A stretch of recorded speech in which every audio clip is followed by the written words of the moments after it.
Prajem vám krásny deň. Prišla som domov do Liptovského Jána a videla som, ako sa moja mama cez týždeň zabávala s takýmito kvetináčmi. A takýto kvetináč dokázala vyrobiť veľmi rýchlo a s minimum prostriedkov a pomôcok a potrebovala na to len jednu prachovku, kyblík a cement. Tak som ju presvedčila, aby vám to ukázala, ako to robí. Pretože ona je to de facto zacementovaná prachovka, ktorá bola prevesená cez vedierko a uschnutá. A robí sa to takto. Takže moja najšikovnejšia mama do vody si dala cement. Do vody cement. Musí to dobre rozmiešať. Musí to dobre rozmiešať.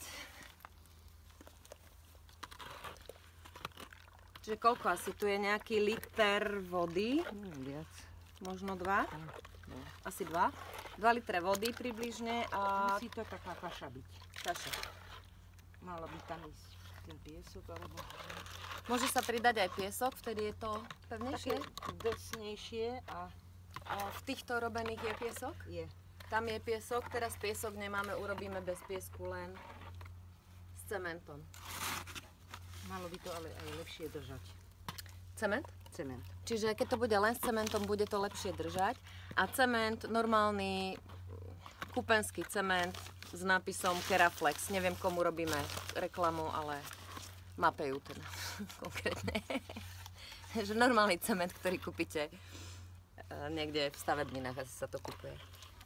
Malo by to elektrikou sa vymiešať, ale aby neboli hrčky, musím to rukou. Čiže vymiešať tak, aby neboli hrčky na hustejšiu kašičku. Dobre, a čo teraz? Namočíme tú handru, ale musí to byť dobre vymiešané proste. Takže dôležité je naozaj dobre vymiešať a potom do toho namočíme tú handru. Ideálne takúto prachovku. Takúto prachovku, klasickú, ktorú zase kúpite v nejakých, ja neviem, domácich potrebách. Mohla by sa použiť aj taká, že obyčajná handra z nejakého starého odevu, ale hrubšia, myslím si. Vatelín môže byť. Alebo vatelín, no. Ale hrubý. Hrubý. Proste hrubá látka to musí byť. Tým lepšie. Čím hrubšie, no. A pozerám, že keď bude štvorcová, tak ten kvetináč, tu najpolotovar, tak ten kvetináč, musíš z tej strany, má také rohy, také uši. A keď by ste chceli, aby neboli uši, tak v podstate stačí ustrihnúť tie rohy. Stačí to ustrihnúť do okrúhla. Alebo sa môžu vytočiť. Aha, alebo sa môžu vytočiť, no. Ale to už by boli také moc ohnuté. No, dobre. Máme? Takže pozri, tu, milá kamera. Ideálna konzistencia. Zdvihni tak ruka, ako sa to asi leje. Super. Ešte tam je. Ale to sa zase napije tá handra. A ideme robiť čári mári.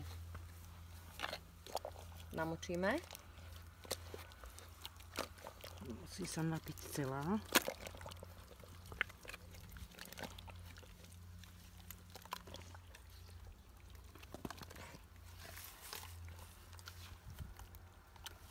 Ešte tam máš. Áno, viete, otáčam.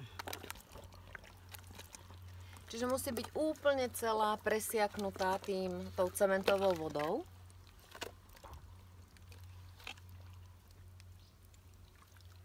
Je? Asi hej. Je. A teraz, pozor. Sem to ideš dávať? Áno.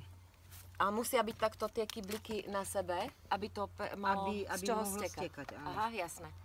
Tak ja ti to Teraz držím. musím vystihnúť, aby bolo rovnomerne. Ja ti to držím, hej? Aby ti to nekyclo.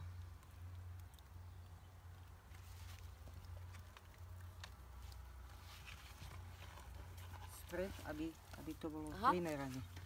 A Takže... teraz vytvarujeme toto. Kým je takéto.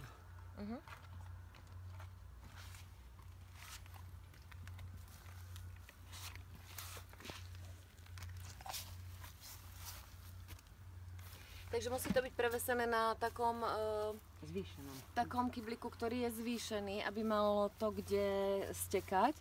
Ale nie na velikánskom kybli zase, pretože potom si vyrobíte veľmi veľký ten kvetinač. Čiže fajn je, keď sa dá väčší a na to menší kyblik. Po slovensky vedierko. No a je hotovo, že? No, hotovo. Hotovo. Necháme to do druhého dňa vyschnúť. Na druhý deň už to bude suché? Áno. Hej? Áno.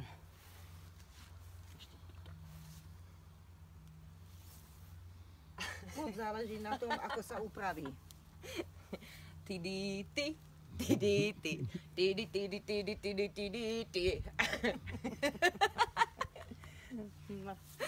Konec.